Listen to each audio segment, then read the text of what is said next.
Estimação com muitas variáveis instrumentais. Essa apresentação é uma proposta de metodologia de análise. É um trabalho que vem sendo feito há algum tempo e que desagou nessa apresentação.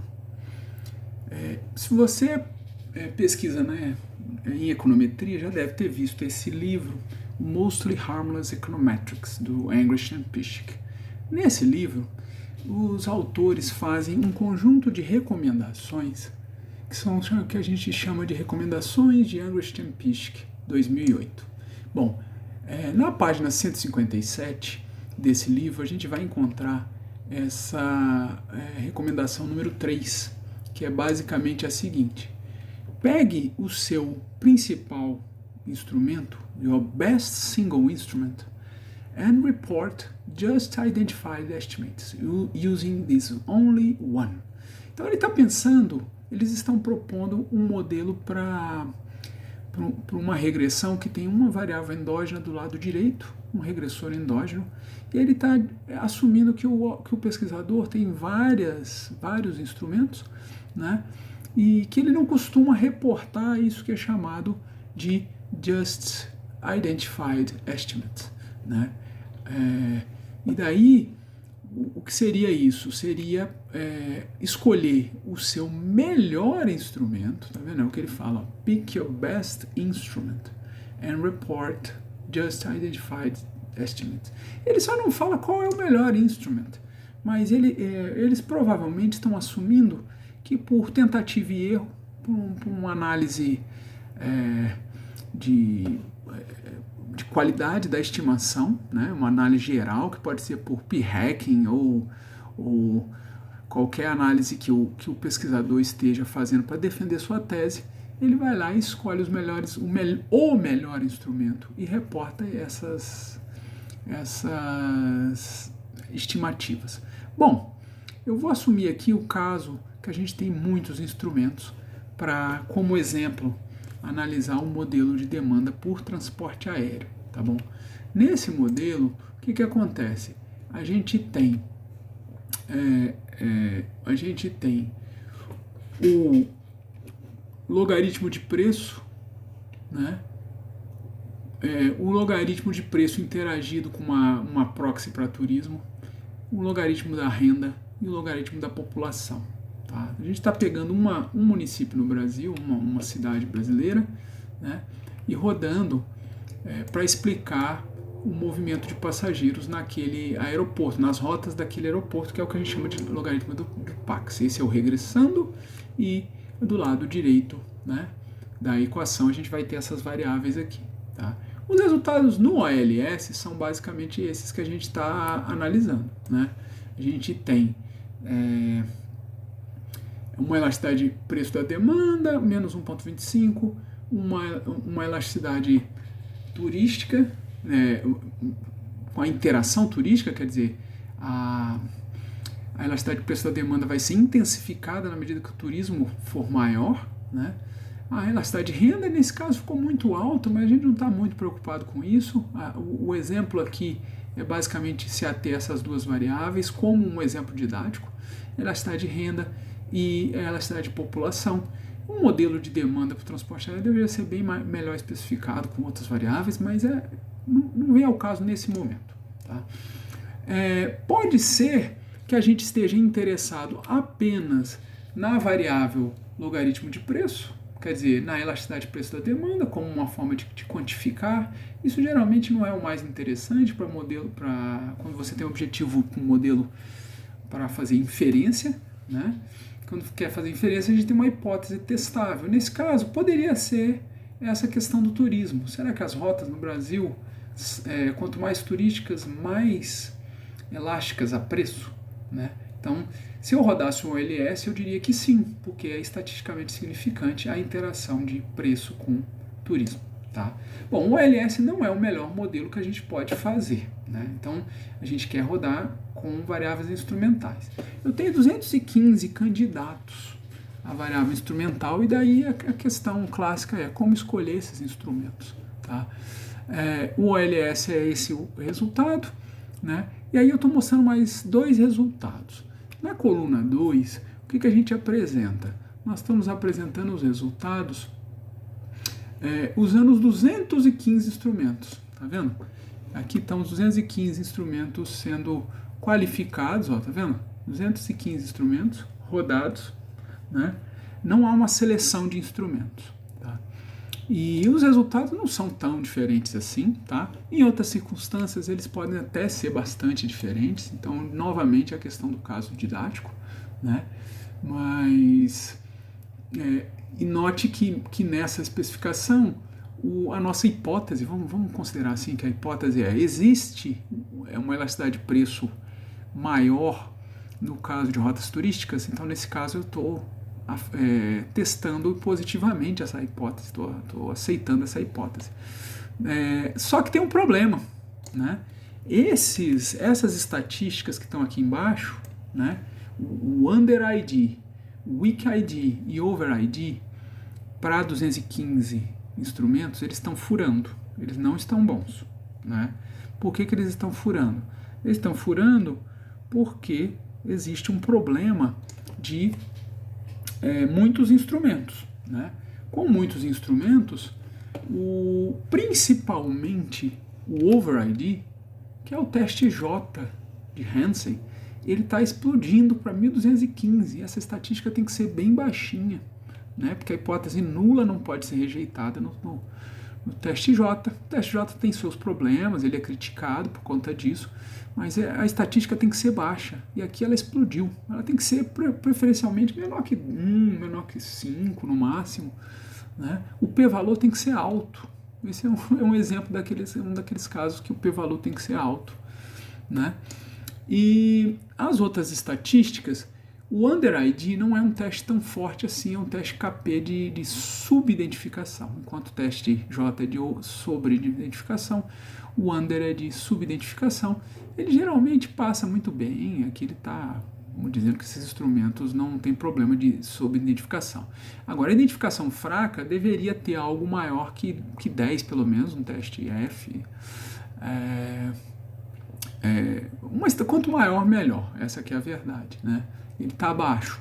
Então, essa coluna 2 não nos permite fazer a inferência que a gente quer relativo ao segundo coeficiente beta aqui, que é o ln de p vezes tur, o que nos complica a vida, né? Vamos fazer o seguinte, vamos selecionar desses 215 quais seriam os melhores. E daí eu uso a melhor metodologia que tem na praça aí, que é o laço. Uso a metodologia do Belloni, o Chernuskov e o Hansen e seus colegas, seus parceiros, que tem aí no Stata, tem implementado, e eles têm uma metodologia que seleciona controles e ao mesmo tempo instrumentos. E nessa metodologia está aqui na equação 3, né? E dos 215 apenas 8 restaram. Bom, 8 não é suficiente para que o teste J, que é o que nos interessa para sobreidentificação e testar a qualidade desse instrumento, ele cai para caramba, de 1235 para 43, mas ainda é alto, a ponto que o p-valor ainda é 0,0000, né? Isso não é bom, isso aí não nos interessa, tá?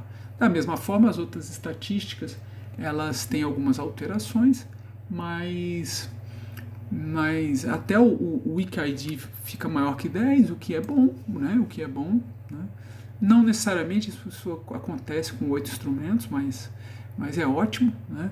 O Under ID dá uma caída boa aqui, né? Mas continua sendo favorável ao modelo. Mais interessante ainda é que nessa terceira coluna, a nossa variável de experimentação aqui, estamos testando para ver se ela funciona, né? Posso fazer um paper sobre isso. Ela está aqui firme e forte, deu uma aumentada boa, né? Multiplicou por 10 quase.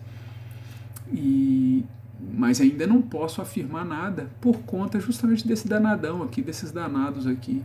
Essas estatísticas ainda não são favoráveis e eu preciso ser conservador, né? Eu preciso ter alguma demonstração de que esse modelo 3 vai funcionar em condições, em alguma circunstância em que as estatísticas de baixo funcionem, né? É isso que é a metodologia que eu estou propondo. Eu vou pegar essa especificação que me permite fazer o teste de hipótese quanto à hipótese que eu quero testar, que é a do turismo, por exemplo. E agora eu vou fazer um desafio a esse modelo. Será que 8 instrumentos ainda é muito para mim para eu encontrar uma estatística que funcione para os testes J, por exemplo, né? Mas indo no espírito do Angstrom-Pischke, eu poderia pegar os meus melhores instrumentos, né, dos 8. Quais desses 8 são os meus melhores? Porque eu tenho 2 variáveis endógenas aqui, então não é uma só. Eles mandam pegar a sua melhor. Mas aí eu não conseguiria rodar o modelo com o estimador e ver. Eu preciso de 2 instrumentos. Então quais são os meus 2 instrumentos que me fariam passar no teste J, entendeu? Existe essa possibilidade, essa que é o espírito dessa proposta. Com um subconjunto desses 8, eu conseguiria testar a hipótese que eu estou querendo testar no meu paper, né? Então, lá, Angstrom-Pischke, eu vou pegar subconjuntos menores. Mas quais subconjuntos menores? Né? Essa que é a grande questão. Tá? Então, vamos lá. A conclusão: os testes de qualidade dos instrumentos não funcionam para sobreidentificação alta. O que é sobreidentificação alta?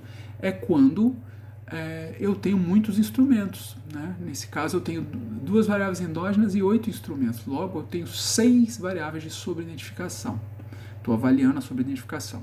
Então, é alto. Né? O laço ele pode falhar muitas vezes, quer dizer, falhar, ele não no ponto de vista dele, ele pode indicar muito mais do que 8 variáveis das minhas 215. Eu posso oferecer 20.000 variáveis para ele me cuspir 1.000 variáveis para eu rodar meu modelo. E aí eu nunca vou conseguir fazer com que o teste J funcione. Né? Então, para o caso de subidentificação alta, a metodologia é a seguinte, tá bom? Eu vou gerar reamostras aleatórias dos instrumentos selecionados pelo laço. Ele deu 8 nesse caso. O exemplo está meio banal, está mais simples, né? Mas é válido para casos muito mais grotescos de centenas ou milhares de instrumentos que o laço indique, né? Como é que eu vou configurar essas reamostras? Eu tenho 0 sobre identificação, que é quando o caso em que eu estou com just identification, né? Então, por exemplo, no caso do Angstrom-Pischke, eles estão pensando em uma variável endógena. Logo, a sobre-identificação é quando eu tenho um instrumento. Eu peguei o meu melhor, lembra? Mas no meu caso, eu tenho 2 variáveis endógenas, P e P vezes tur. Né? Então, para eu ter sobre-identificação, eu teria que ter dois instrumentos daqueles 8 lá. Eu vou pegar uma reamostra, eu vou pegar um conjunto de reamostras com 0 sobre identificação, nesse caso seria 8, né? Na medida que vai aumentando o número de instrumentos que o laço sugere, né, aí vai aumentando esses casos. Com uma sobre-identificação, ou seja, 2 instrumentos, no meu caso, 2 sobre-identificações, 3 instrumentos, e até 10 sobre-identificações, ou se o número de cuspido pelo laço for menor que 10, vai até esse número aí. No caso, ele sugeriu 8 instrumentos, então eu vou no máximo até 6 instrumentos, né? Desculpe, até 8 instrumentos, né? 8 instrumentos, 8 sobre-identificações, tá? Daí o que acontece? Eu tenho que fazer reamostras aleatórias, ou seja, eu vou pegar, por exemplo, tamanho 250, né? Estou sugerindo tamanho 250. Eu vou rodar o mesmo modelo, por exemplo, com 0 sobre identificação, ou vou chutar com 2 sobre identificações, né? Então, daqueles 8, eu vou selecionar parzinhos de instrumentos selecionados sem reposição, daqueles 8, né? E vou rodar 250 vezes. Né? Então, esses parzinhos são aleatórios. E vou fazendo isso, né? Nesse caso seria uma subidentificação. Com 2 subidentificações, eu precisaria de uma tripla, depois uma quádrupla, né? E assim por diante. Digamos, vou fazer com 250 tamanhos, tamanho 250, né? Para cada um deles. Tá? E aí, com esses 250 para cada tipo de reamostra, eu vou tirar a média das estatísticas de qualidade dos instrumentos, o J, o KP, o IC-KP. Qual é a ideia disso? É dizer o seguinte: daqueles 8 instrumentos, entendeu? Se eu pegasse reamostras desse instrumento, O que eu teria na média de J? O que eu teria na média no KP? Não vou pegar 1, eu vou pegar a média. Né? Porque 1 pode dar um resultado estranho, ou um resultado muito bom, ou um resultado esquisito, e daí na média, né, eu vou assumir que a média é representativa. Né? É claro que quando eu tenho poucos instrumentos, os casos de baixa sobreidentificação, eles são menores que 250. Né? A gente roda 250 vezes e tira a média, como uma forma de analisar todos da mesma maneira. Né? Mas poderia fazer uma busca mais exaustiva nos primeiros, na medida que vai aumentando a sobreidentificação, aí não dá para fazer exaustivo. Tá bom? E aí eu tiro a média e vejo, será que pelo menos essa especificação vai funcionar, né? No caso de uma situação de baixa sobreidentificação? Talvez aí eu tenha a minha resposta da qualidade dos instrumentos. Então eu vou pegar o meu exemplo, então lembra que eu tenho o IV-laço deu 8 instrumentos e aí gerou esses resultados, tá? Resultados que a elasticidade é menos 0,48, a interação menos 0,26, vou ficar nesses dois casos, identificação 82, o Weak ID, que nesse caso é igual dos CDs que o KP, isso é uma outra questão, são iguais, é 10, e o over-identificação foi 43, né, para um número de observações de 2100 e um número de instrumentos de 215, tá bom? Bom, eu vou rodar as reamostras, e aí estão os resultados, tá? Para o logaritmo de preço, esse é o beta do logaritmo de preço, tá? No eixo X eu tenho o número os tipos de reamostragem. Então eu tenho 250 reamostragens de 0, né? 0 sob identificação, ou seja, um instrumento só, 250 para uma sob identificação, 250 para duas sob identificação, e aqui eu estou mostrando até 5 sob identificações. Daí, o que acontece? Eu tenho a média dos P's. Tá? Então lembra que o meu caso o estimador do laço deu 0,48, então tá ele mostrado aqui, 48, 46, que é esse 48, 85 aqui, ó, tá vendo?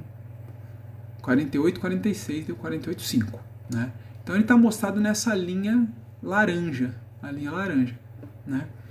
A linha azul me mostra a média dos betas do logaritmo de preço, que começou quando eu tinha 0 sobre identificação, começou com 0,36, depois 0,33, 0,417, 44,7. No limite vai chegar lá, né? Isso assim não quer dizer que ele seja monotônico, que ele seja bem comportado, essa média, e que no limite chega bonitinho, do jeito que está aqui. Esse é um exemplo, né? Mas para a gente ver um exemplo didático, entender qual é a metodologia, tá? Esses pontos achurados, essa linha tracejada, na verdade, mostra a média móvel do máximo e do mínimo, porque o máximo e o mínimo pode ser mal comportado, não tão bem comportado, vamos dizer assim. É aqui só para mostrar que o máximo e o mínimo estão convergindo em torno do beta, né? Então, assim, com 5 subidentificações eu já estou bem próximo do meu IV-laço, tá bom? E minha variável de teste também, variável de teste, que é o LNP de Tour, que era 0,26, ele tem o mesmo comportamento, tá bom? Começa um pouco distante do valor estimado pelo laço, mas no limite com 5 já está bem próximo ali, né? Na média, né? Tá bom, então, ou seja, eu tenho amostras que na média funcionam, reamostras que na média funcionam parecido com o laço, principalmente a partir de 5 ali.